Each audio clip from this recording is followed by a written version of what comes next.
by default. I don't want that. So give me a moment. Stop transcription.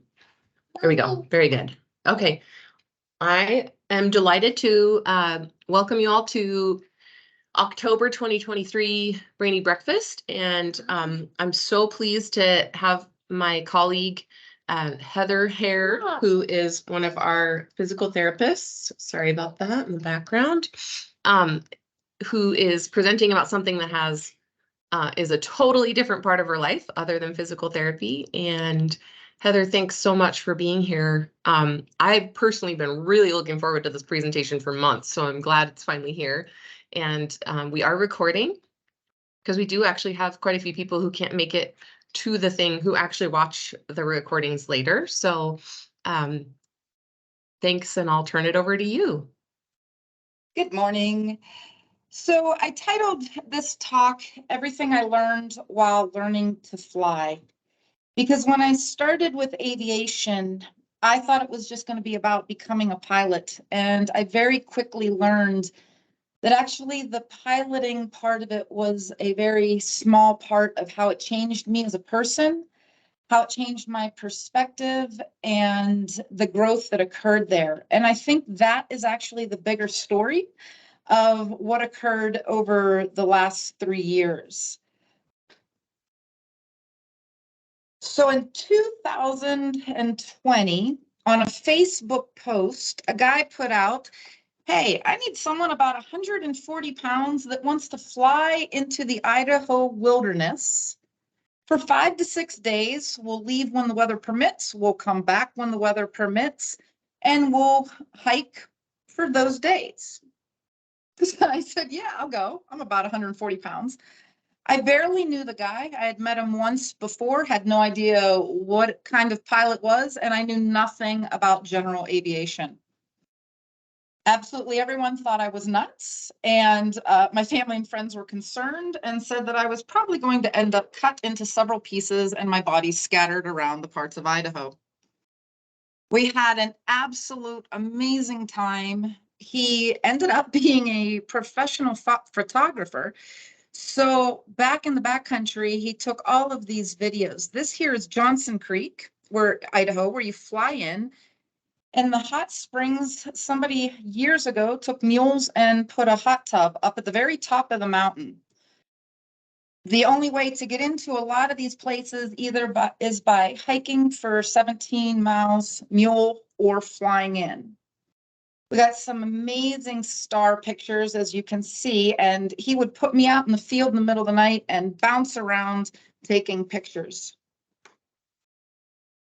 When we were flying, he kept repeating what he was doing over and over and over. And at first it took me a while to figure out that he was trying to teach me. By the end of the trip, I said, I have to do this. I got to be able to get into the backcountry by myself with a plane.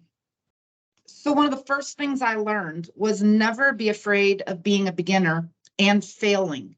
There would be a lot of failing in the last 3 years. And don't let your age stop you. Encourage others that fail rather than shame them so that we all don't get complacent in life. I really started understanding that there was no stopping what I could do as a person and not limit myself despite fear. So on September 4th, I finally found a certified flight instructor out of Minuteman here in Missoula. There's a couple different ways you can go. You can get a flight school and you'll have different instructors, different planes. And I chose not to do it that way. I wanted one guy, one plane that was going to stick with me from the beginning. And if I made it all the way through to the end, a very small amount of people that start their private pilot actually end up with their license. I think the number is like 10% of those that actually start.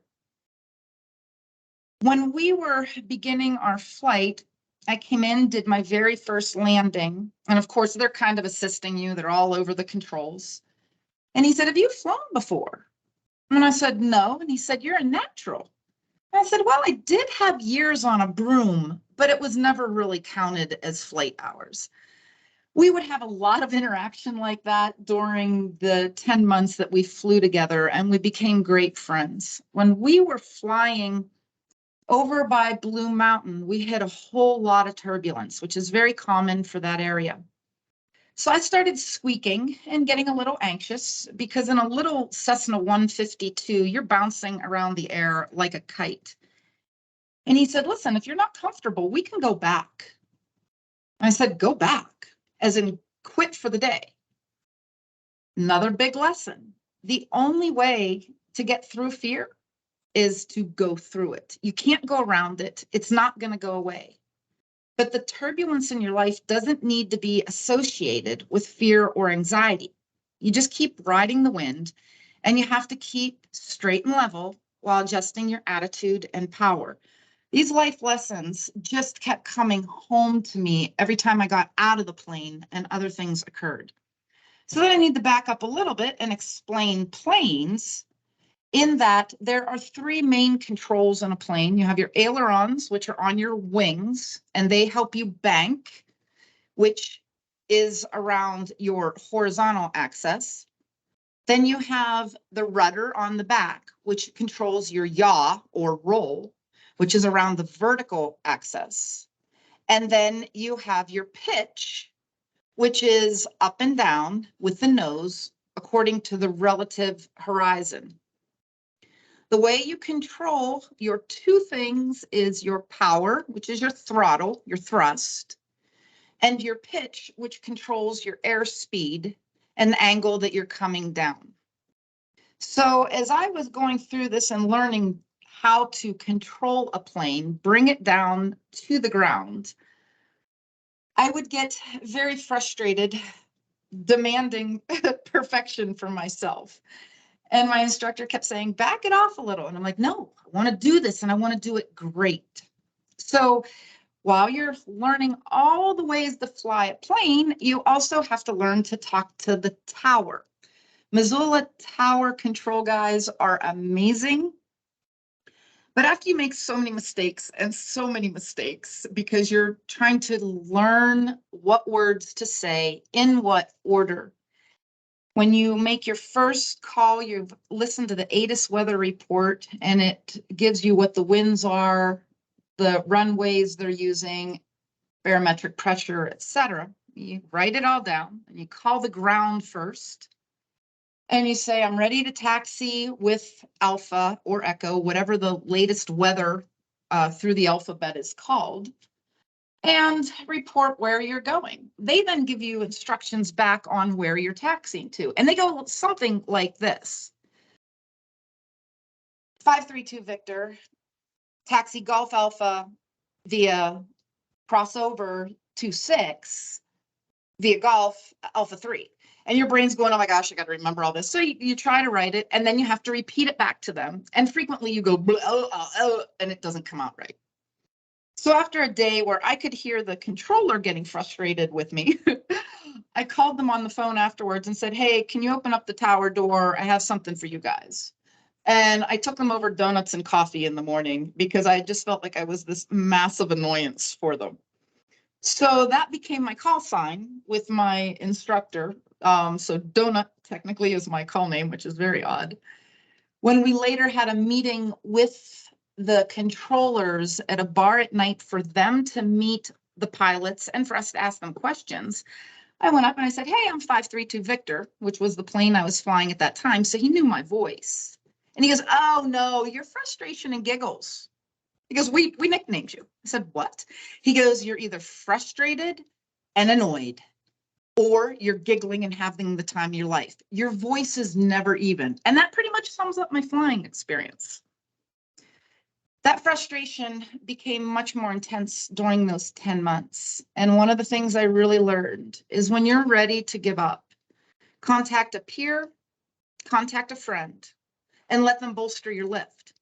Because if you give up, you're never going to get to where you want to go. So this was the 152 that I was flying. It is a tiny little thing, and it doesn't have much power, but it's just you and an instructor. And then as soon as you get him out of the plane, it's just you, and it's cheaper to rent. Through this process, another thing I learned, if it was easy and without a struggle, everyone would do it. And then it really wouldn't be an admirable thing. What hurts the most and takes the most strength are the same ones that give the most joy.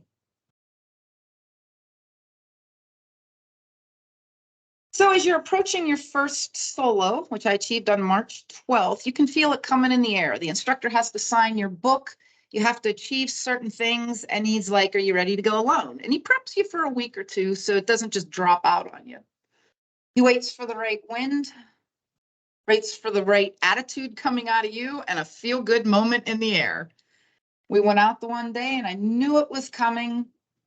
And I'd been wearing the same t-shirt every day, every time I flew. This will come into play later, knowing it was coming.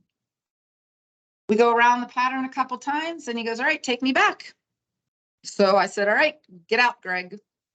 At this point, I get the weather information. I'm making my calls to the ground and I realize there's no turning back. And I remember, I don't think I'll ever forget the thoughts and feelings going, okay, here goes. And it sounded like a roller coaster clicking in the back of my head. And you know, you're going up, up, up, and man, it's going to go down and you just have to control it. When he cleared me to take off and I hit the throttle, that feeling of there is no one that is going to get this back on the ground after I leave the ground, except for me. And after doing my 3 touch and goes and landing, the feeling of exhilaration, empowerment, achievement, self-pride, I don't think I'll ever forget that initial thought. So then the months between your solo and your private pilot's license, the pressure really builds at this point. You're having to memorize all the FAA rules. You're getting ready for your check ride. And you're learning all your maneuvers, some of which are what's called unusual attitudes. He puts foggles over your eyes so you can't see out the window. He takes the control of the plane and either puts it in a nosedive or straight up. And the only thing you have is your instruments, and you have to figure out what's going on in the plane by the instruments and then recover it. It is absolutely terrifying. At no point did this ever become fun. So day of the check ride was August 26th. It had been canceled 3 times due to fire smoke. And you spend about an hour and a half the night before every check ride doing all of your calculations, which for the private pilot, they make you do by pencil, paper, protractor, and this goofy little metal thing called an E6B computer to calculate ground speed, wind speed, your heading based upon your magnetic variation. It takes a lot of time. So it got canceled 3 times. Finally, on August 26th, we did it. The DPE, which is the designated pilot evaluator, shows up and he takes about an hour and a half to drill you in questions on aerodynamics, mechanical, safety, FAA rules, and cross-country planning. These are questions that are open-ended. There are no yes and no's, and they always lead down a rabbit trail. By the hour and a half, you pass, and if he says, all right, let's go out to the plane, you know you got through that part. So Joe Sinella says, all right, Heather, let's go out to the plane. We get out there, and now you're starting your check ride practical, which includes your pre-flight examination. My instructors had spent hours drilling me on every part outside that plane. What it was for, what happens if it doesn't work, what do you do if it doesn't work, what this little clip's for, what this little thing's for, and I had it memorized. Joe asked me a couple questions and he said, all right, get in the plane. I said, what? Don't you have more questions for me? He goes, no. I said, well, I have a lot more to tell you. And he said, Heather, get in the plane. All right. So during the check ride, you're getting evaluated on your radio work, which you're nervous, so you're trying not to stumble on your words. Maneuvers like 360-degree turns, where you have to keep it at a certain altitude certain airspeed, and you have to end up at the same heading that you started from, then you turn around and go the other direction. When we did the 360, the smoke was really bad and I had no horizon. You can't follow your instruments because there's a lag time. And I nailed them. And he said, how did you do that? You had no horizon. You had nothing to work with. I said, I closed my eyes. And he just started laughing. So we then go back to St. Ignatius, which is one of the shortest fields up and down the valley, to do our soft and short field takeoffs. And he said, listen, we can go back to Missoula and do these if you want, or we can do them here. And I said, if I'm going to be a backcountry pilot, which is my goal, then I think I really should be able to do it on a short field. So we did them, nailed it, got back to Missoula, and he said, you passed. Congratulations, you're a pilot. And I put my hand on his shoulder and I said, can you please say that again? Because I honestly never thought I'd pass on the first attempt.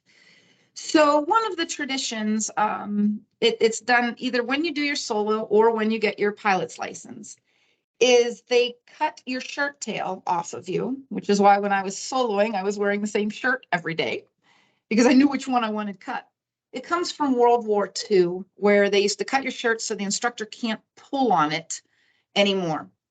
Celebrate your success and mark them with a ritual. Never forget to honor traditions like cutting your shirt tail. They have meaning. So now this is where Heather's now a pilot, and they call it a license to learn because you're just beginning. I started in the 152, which is on your left, and you'll see that the wheel is on the nose. When the wheel is on the nose, the center of gravity is in the front of the plane, meaning when it's on the ground and you're taxiing, when it's going forward, it wants to keep going forward. The tail wheel, which is the conventional plane, when they were first made, that's how all planes were made. It wasn't until about the 50s that the nose wheel, AKA Land-O-Matic, came into the game. And you'll notice with the tail wheel, the center of gravity is behind the main wheels, meaning everything in that plane wants to put it ass in front of head as soon as you start taxiing. So if there's any side wind, you give the wrong maneuver, it's going to ground loop on you, which is not fun and usually ding up your wing and ruin your plane.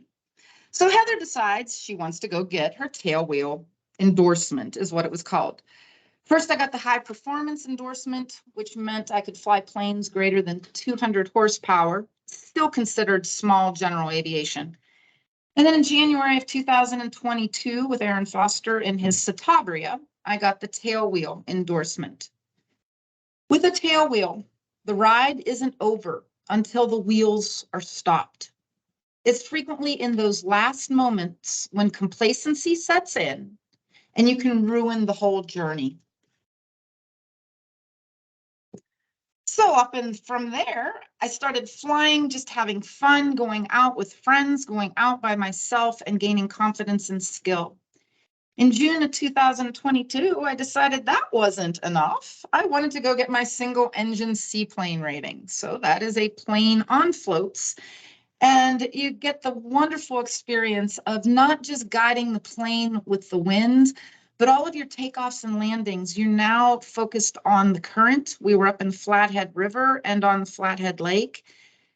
It is the most incredible experience when your whole being is saturated with your natural environment. You have to hear the wind, feel what's going on underneath you, the way it wants to move the plane. I would probably say that's my favorite rating, but due to insurance, you can't rent these types of planes, and the insurance on them, if you actually own one, is incredible.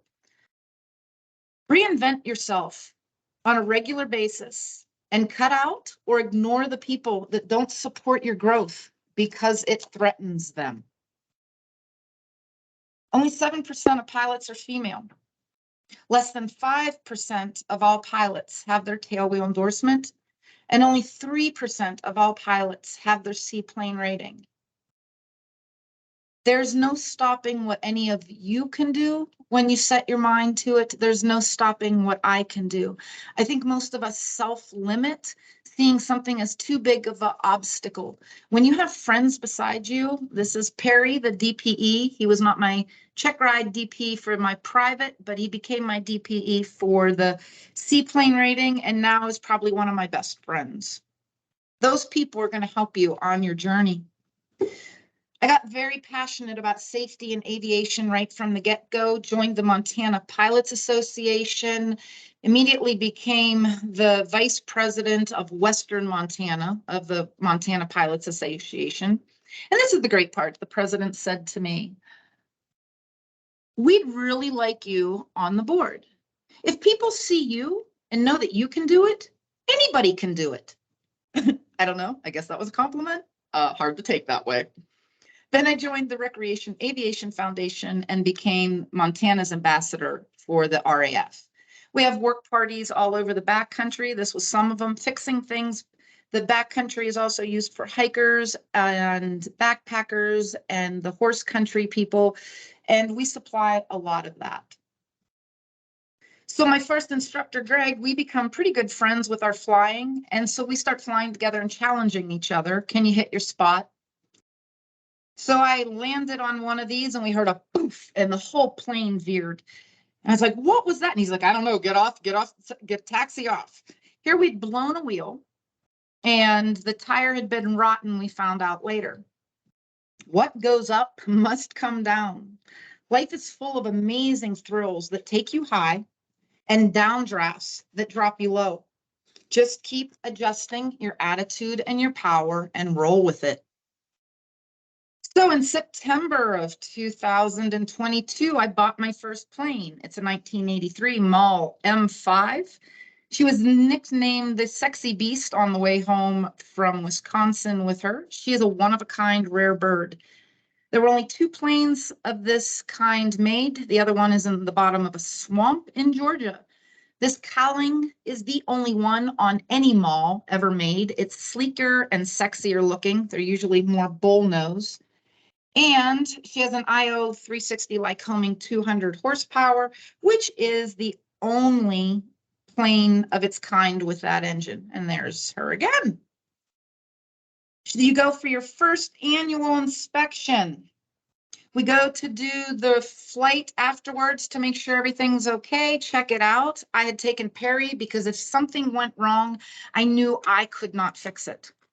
Sure enough, first landing, as you can see, the tail wheel spring broke and the plane went all over the place. Thank God Perry was pilot in command. New lesson.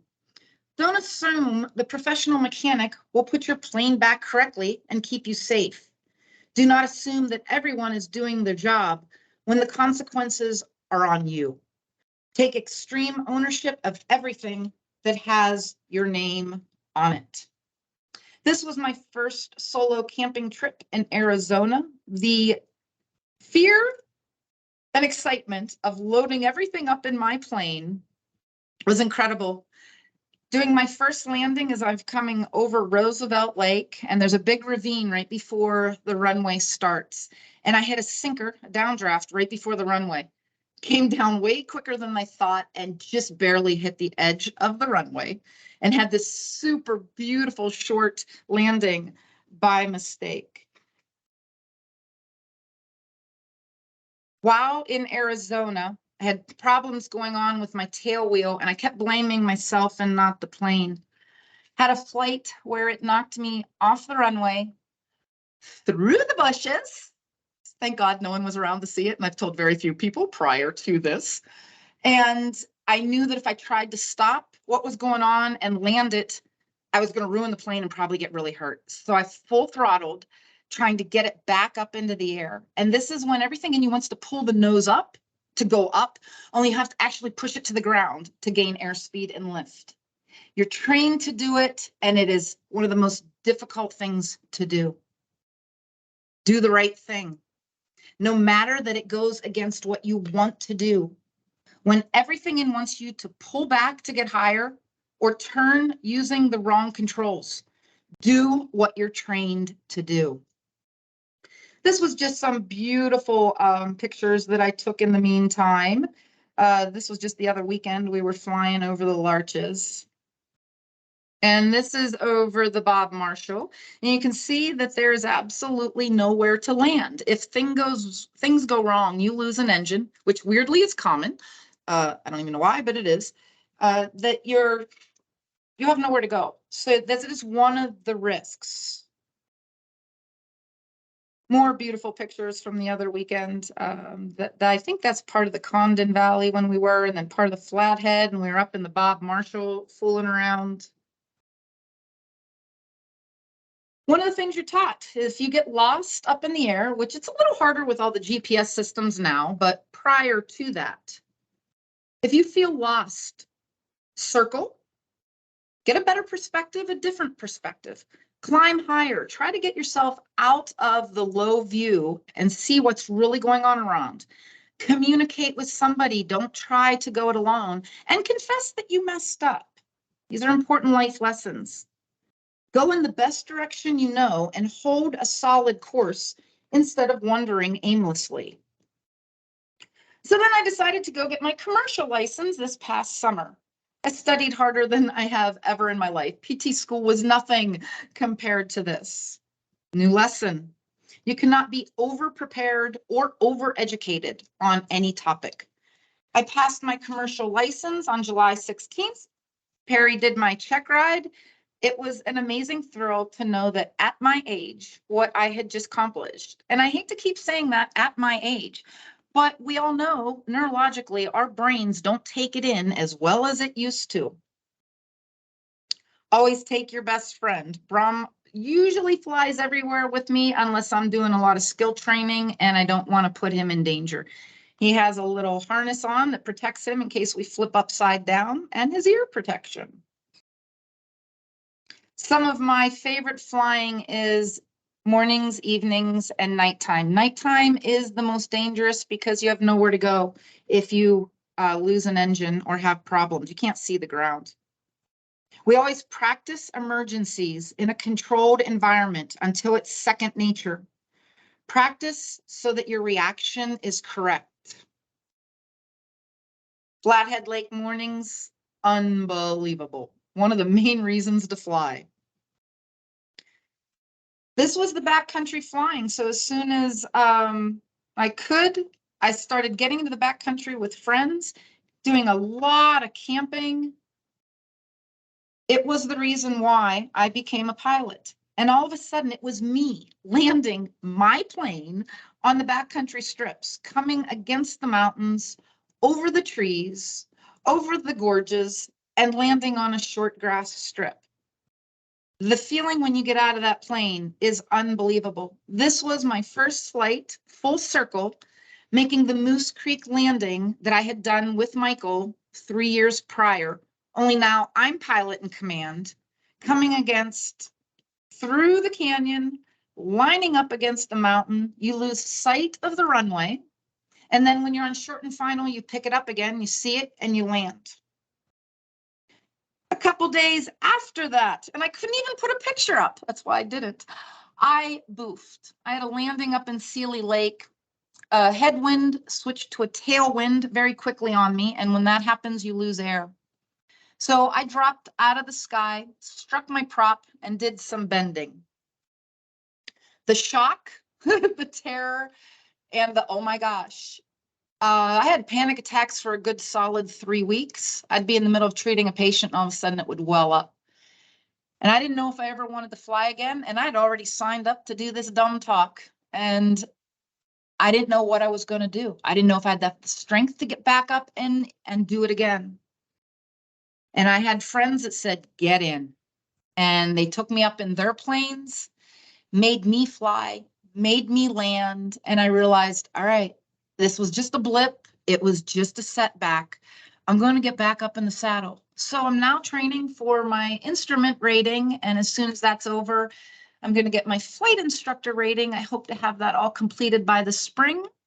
My plane should be fixed by January, they're saying now. So we'll bring her back home from Washington. The lesson: There's a difference between stepping back and taking a couple of deep breaths and giving up or procrastinating. One is success, the other is failure. And that is my journey of being a pilot that hopefully will continue. Heather, I have chills all over. That was the most amazing story. You had kind of alerted me. You'd given me a little Reader's Digest version, and I had no idea how your talk was going to end or what was going to happen. Obviously, I knew you were alive, so we knew the ending had turned out okay. But oh my gosh! I have I'll to be open honest. for When I talked to questions. you, I didn't know how it was going to end.